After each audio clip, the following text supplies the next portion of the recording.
안녕하세요. 오늘도 이렇게 새벽에 깨워주신 하나님께 감사드리며 또 새벽 기도회를 윤기석 장로님의 기도로 시작하겠습니다. 기도하겠습니다. 하늘에 계시는 거룩하신 아버지시여, 오늘도 아침 일찍 일어나게 하시고 또 주의 말씀으로 하루를 시작하게 하시니 감사를 드립니다. 우리가 믿음의 주상들의 또 놀라운 그 일들을 들으면서 우리도 믿음에 굳게 설 수 있도록 하시고 사단과의 투쟁에서 승리하는 귀한 삶 살 수 있도록 도와주시옵소서. 대쟁투가 언제든지 치열하게 이루어지는 이때 우리를 지키시고 인도하시옵기를 예수 그리스도의 이름으로 간절히 기도드립니다. 아멘. 네, 감사합니다. 오늘은 각시대의 대쟁투 5장 네 번째 부분 위클리프의 만년의 대활동이라는 제목으로 말씀을 살펴보겠습니다. 성경이 나오게 되자 교회의 당국자들은 당황하게 되었습니다. 그들은 이제 위클리프보다 더욱 강한 것, 곧 그들의 무기도 거의 소용없을 정도의 큰 힘과 대결하게 되었습니다. 그 당시 영국에는 자국어로 된 성경이 출판되지 아니하였으므로 아직까지 성경을 금지하는 법령이 생기지 아니하였습니다. 그런 법령들은 그 후에 제정되어 강력하게 시행되었습니다. 그러므로 승려들의 반대는 있었을지라도 얼마의 기간 동안 성경이 배포될 기회가 주어졌습니다. 법왕교회 지도자들은 개혁자들의 소리를 침묵시키기 위하여 다시 음모를 꾸몄습니다. 개혁자는 3번이나 신문을 받기 위하여 법정에 소환되었으나 방면되었습니다. 그러나 첫째로 감독들의 종교회의에서 그의 저서를 오전 6시입니다. 이단이라고 선고하고 그들은 젊은 왕 리처드 2세를 그들 편으로 끌어들여 누구나 금지된 교리를 지지하는 자는 투옥시킬 것이라는 칙령을 반포하게 하였습니다. 위클리프는 종교회의로부터 국회에 호소하였으며 그는 국회에서 두려움 없이 교직 정치를 비난하고 교회가 시인한 무서운 악패들을 혁신할 것을 요구하였습니다. 그는 확신을 가지고 법왕 측의 참남과 타락을 폭로하였습니다. 그의 원수들은 혼란에 빠졌습니다. 이미 위클리프의 친구들과 지지자들은 부득이 굴복하도록 강요되었습니다. 그러므로 고립무원한 늙은 개혁자도 임금과 법왕의 연합된 권위 앞에 무릎을 꿇지 않을 수 없으리라고 기대하고 있었습니다. 그러나 그렇게 되는 대신에 법왕 교도들은 자기들이 패배당한 것을 알게 되었습니다. 의회는 위클리프의 감동적인 호소에 감화를 받고 핍박하는 칙령을 철회시켰습니다. 그리하여 개혁자는 다시 자유롭게 되었던 것입니다. 그는 3번째 신문을 받게 되었을 때 국내의 최고 종교재판소에서 받았습니다. 이곳은 이단자에게 아무런 유리한 판결이 내릴 수 없는 곳이었습니다. 여기에서 로마교는 최후의 승리를 얻고 개혁자의 활동은 정죄되리라고 법왕교도들은 생각하였습니다. 무슨 방법으로든지 그들의 목적을 성취할 수만 있다면 위클리프는 하는 수 없이 자기의 교리를 버리든지 화형의 선고를 받고 법정을 떠나가든지 할 것이었습니다. 그러나 위클리프는 자기의 교리를 철회하지도 않고 숨기지도 않았습니다. 그는 두려움 없이 자기가 가르치는 바를 주장하고 자기를 박해하는 자들의 비난을 반박하였습니다. 그는 자기 자신과 자기의 위치와 자기의 환경을 다 잊어버리고 그의 청중들을 하나님의 심판정에 세워놓고 그들의 궤변과 기만을 영원한 진리의 저울로 달았습니다. 성령의 권능이 그 법정 안에 충만하였습니다. 하나님께로부터 오는 이상한 힘이 청중들에게 임하였습니다. 그들은 그 자리를 떠나갈 힘이 없는 듯이 보였습니다. 개혁자의 말은 마치 하나님의 전동에서 나온 화살처럼 듣는 이들의 마음을 찔렀습니다. 그를 이단이라고 비난했던 그들의 고소를 그는 설복시키는 능력을 가지고 이제 그 사람들에게 되돌렸습니다. 어찌하여 그들이 자기들의 오류를 퍼뜨리고자 하였는가라고 그는 부르짖었습니다. 그는 또 마지막으로 그대들은 누구와 더불어 싸우고 있다고 생각하는가? 무덤에 들어가기 직전에 있는 늙은이와 더불어 싸우고 있는가? 결코 그렇지 않다. 그대들은 진리, 곧 그대들보다 더욱 강하며 마침내 그대들을 이기고야 말 진리와 더불어 싸우고 있는 것이다 라고 말하였습니다.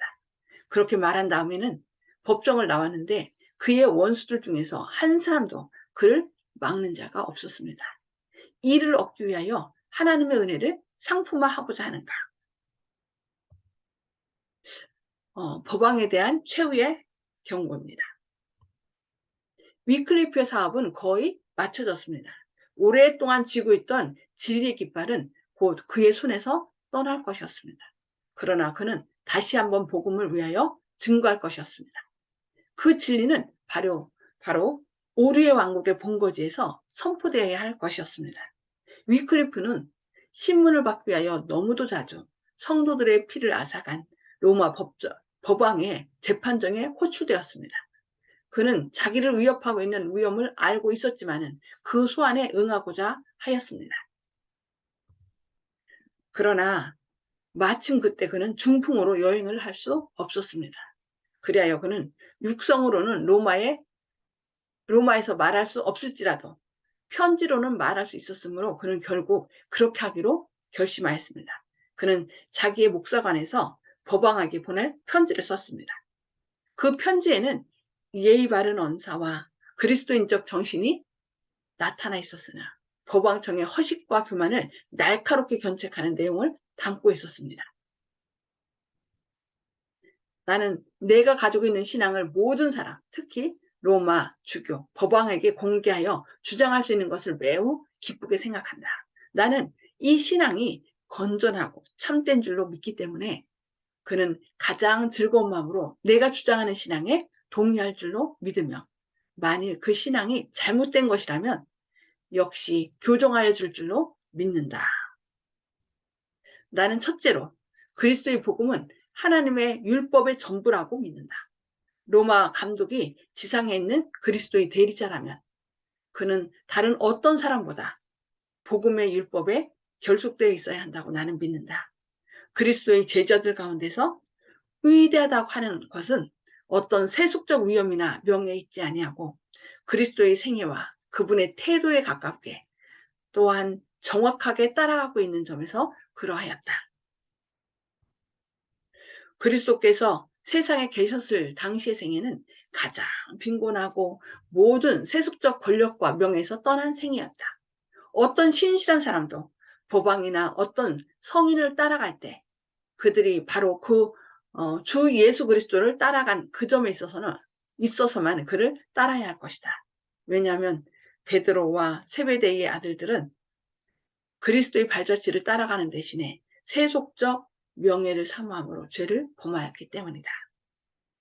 그러므로 우리들은 그와 같은 잘못을 범해서는 안 될 것이라고 썼습니다. 법왕은 자기의 모든 영토와 통치권을 세속적 권력에게 마땅히 넘겨주고 또한 자기에게 속한 모든 교직자들에게도 그렇게 가르치고 그렇게 이행하도록 해야 한다. 왜냐하면 그리스도께서 그렇게 하셨고 특별히 그분의 제자들도 그렇게 하였기 때문이다. 그러므로 이런 점들에 있어서 내게 잘못이 있으면 나는 겸손한 마음으로 이를 정정할 것이며 만일 필요하다면 죽음이라도 사양치 아니할 것이라고 썼습니다. 내 자신의 뜻과 소원대로 한다면 나는 틀림없이 로마 감독 앞으로 달려나갔을 것이다. 그러나 주님께서는 그와 반대로 다른 일이 내게 생기게 하셔서 나로 하여금 사람을 순종하기보다 하나님을 순종하도록 가르쳐 주셨다라고 편지 쓴 것이죠. 그는 다음과 같은 말로 편지를 마쳤습니다. 우리 하나님께서 법왕 이반 6세의 마음을 감동하사 그가 친히 본을 보여 그의 교역자들과 함께 그 생활과 태도에 있어서 주 예수 그리스도를 따라가고 또한 그들이 백성들을 효과적으로 가르쳐서 그들과 마찬가지로 신실히 주님을 따르게 되기를 우리는 기도하는 바이다 라고 썼습니다. 이와 같이 위클리프는 법왕과 그의 추기경들에게 그리스도의 온유와 겸손을 나타내 주었고 그들이 대표하고 있노라고 공언하는 주님과 그들 자신과의 현저한 차이를 그들 자신에게 뿐만 아니라 모든 그리스도 교국에 나타내 보여주었습니다. 직접 가서 말은 못했지만은 중풍으로 인하여 어떻게 몸이 마비되었기 때문에 뭘 썼어요? 법왕에게 편지를 써갖고서 온전히 하나님의 뜻을 쫓으라고 그것이 우리가 마땅히 해야 할 일이라고는 편지를 써서 법왕에게 보내서 또 많은 사람 앞에서 읽도록 이렇게 편지를 쓴 것을 볼 수 있습니다. 예, 오늘은 여기까지 위클리프의 마지막 생애 중풍으로 아무것도 못할 상황이지만 편지를 써서 그 하나님의 말씀으로 법왕을 책망한 것을 오늘 보고 나눔의 시간을 갖도록 하겠습니다. 음소거를 다 해제해 주시고요. 오늘 말씀을 통해서 깨달은 말씀을 좀 나눠주시기 바랍니다.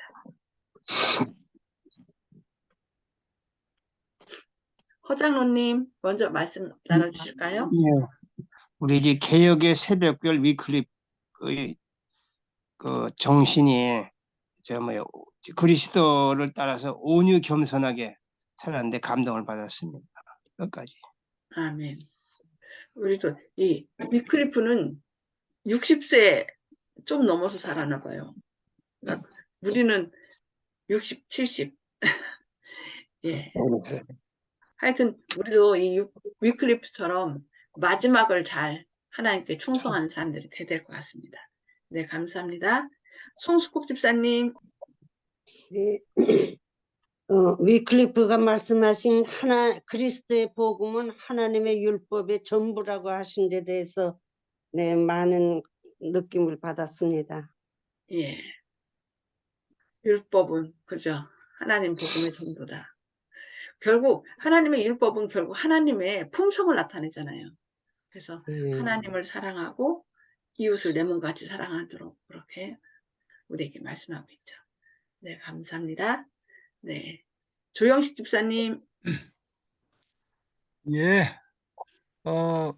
매번 이제 진행될 때마다 주인공이 한 명씩 나오는 것 같습니다. 위클리프 선생님이 이번에는 이제 주인공으로 나오는데 세상에서 주인공을 꿈꾸고 출세를 꿈꾸는 사람들이 많은데 내가 좀 형편이 어렵다 그러면 나는 주인공이 아니야.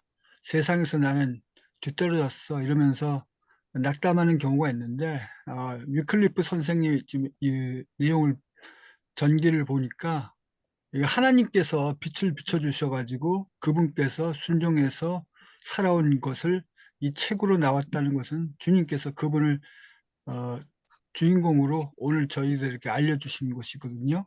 그래서 하지만 80억 인구는 다 주님 앞에서는 다 주인공입니다. 세상 사람들은 그 사람 개인에게 스포트라이트를 비춰주지 않겠지만은 주님께서는 각자 어떤 사람이라든지 80억 인구를 동시에 만나 주실 수 있는 분이고 또 카메라가 조명을 다 비춰 주실 수 있는 분이기 때문에 다른 사람과 비교하거나 시샘할 필요가 전혀 없다고 생각합니다. 단지 자기가 비극의 주인공이 될지 아니면 승리의 영광의 주인공이 될지 주님을 순종을 잘하면 주님이 연출하신 데 잘 따르면은 승리의 그 주인공이 될 것이지만 불순종한다 그러면은 멸망의 비극의 주인공이 되지 않을까 그런 생각을 해봅니다. 아멘. 아멘. 네, 감사합니다. 네, 윤 장로님 말씀 나눠주시기 바랍니다. 예, 위클리프는 종교회의에서 이단으로 이렇게 선거를 받고요. 법정에도 불려가고 의회에서도 불려가고 그다음에 국내 최고 종교재판소에까지 가고 또 마지막에는 로마 법방의 재판장까지 호출되었는데 그러나 그는 거기에 굴하지 않고요. 여기 이런 말이 있어요. 그의 청중들을 하나님의 심판장에 세워놓고 그들의 궤변과 기만을 영원한 진리의 저울에 달았다. 하나님의 말씀이 우선인지 또 인간의 법정이나 이런 교단의 가르침이 우선인지 분별할 수 있는 사람이었고요. 사람들에게 하나님의 말씀과 구원의 기별을 또 이렇게 전달해준 놀라운 분이신데요. 우리가 그 마음을 깨닫고 사람들의 위협을 두려워하지 않고 그 믿음으로 나갔으면 좋겠습니다. 아멘. 음, 네, 감사합니다. 저도 거의 그 마지막에 보면은 그러나 주님께서는 그와 반대로 다른 일이 내게 생기게 하셔서 나로 하여금 사람을 순종하기보다 하나님을 순종하도록 가르쳐 주셨다. 사람을 두려워하면 우리가 어떻게 해요? 자기가 믿는 말을 철회하고 그런데 사람보다는 누구 말을 더 순종해야 돼요? 하나님을 순종하도록. 그래서 담대하게 말씀을 갖고 그 법왕 앞에서도 그들이 하나님 뜻을 따르도록 그렇게 강력하게 주장한 것을 볼 수 있습니다. 저희도 우리가 사람을 두려워하는 사람이 아니라 하나님 말씀에 순종하는 사람. 그래서 그 우리의 삶을 통하여 많은 사람들에게 그 진리를 밝히 증거하는 저와 모든 분들 되시기를 바랍니다. 예, 우리 기도하고 개인 기도 서로 나누도록 하겠습니다. 기도하시겠습니다. 하늘에 계셔서 저희를 사랑하신 아버지, 지난 간밤사에도 편히 쉬게 하시고 또 이렇게 새 아침 새 생명을 주셔서 또 주님의 말씀으로 저희를 권면해 주시니 감사합니다. 주님, 이제 연로하여서 할 수 있는 일이 없지만 주님께서 진리의 편에 굳게 설 수 있도록 담대함을 주시고 또 말씀으로 그 법안교도들을 이렇게 진리의 횃불로 밝히 증거하게 하신 주님의 놀라운 사랑을 인하여 감사합니다. 주님, 저희도 사람을 두려워하는 것이 아니라 하나님 말씀에 순종하는 저희의 삶이 되게 하시고 담대히 나아갈 수 있도록 저희를 굳센 팔로 붙들어 주시옵소서. 저희 스스로는 아무것도 할 수 없습니다. 주님, 오늘도 저희의 삶을 주님께 드리오니 주님께서 저희 마음의 주인으로 임재하셔서 저희가 하지 못하는 것들을 주님의 지혜와 의로움과 거룩함과 구원함을 힘입어 오늘도 주님의 영광을 밝히 드러내게 하시고 사랑과 은혜를 증거하는 하루 되게 하여 주옵소서. 주님의 크신 사랑이 늘 함께 하심을 인하여 감사드리오며 예수님의 이름으로 간절히 기도드리옵니다. 아멘. 아멘. 아멘. 감사합니다. 오늘 또 주님의 능력이 함께 하시기를 기도합니다. 힘내세요.